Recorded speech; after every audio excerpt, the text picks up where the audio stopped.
would like to give his reaction. Masarap pong pakinggan na sinasabi ni Mr. Rojas. Pag ako ang Pangulo, ganito ang gagawin ko. Ito, panahon ng mga pangako. Magaganda ang sasabihin.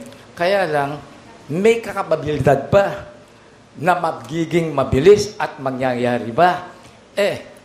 Mr. Rojas, guilty of analysis by paralysis. Can never make a decision right away.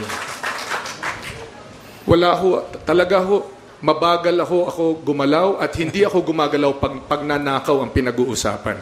Hindi po ako magnanakaw. Ang importante po sa aking mga panunungkulan, kumilos po tayo ng maagap, ng mabilis at epektibo. Mr. Yung mga Rojas. excuse me, oras ko po ito. Sabi mo rules-based. Doon tayo sa rules. Okay. Doon po tayo, no?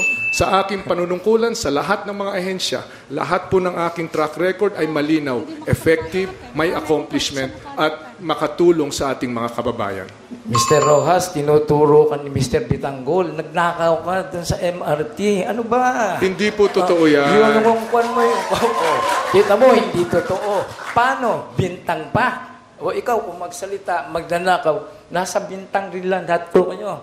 Alam mo, Mr. Rojas, ikaw talagang disipulo ka ni Goebbels. Yung bang 1,000 lies, ultimately, maniniwala ang tao na totoo. Ikaw yun, ang disipulo, no? Kilala po ninyo si Goebbels dahil binabasa po niyo siya at sinusunod po niyo siya.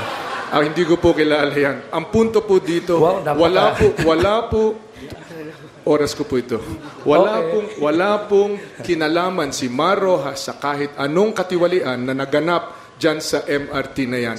Ang importante ay malaman natin, ang katotohanan ay si Mr. Bitangkol ay natanggal sa pwesto dahil tiyo niya ang kabahagis ng mga nagbid dyan sa mga kontrata habang siya ay nanunungkulan sa MRT. Tinuro ka rin ng ambasador na kasama ka sa pagnanakaw sa MRT. Hindi po totoo yan.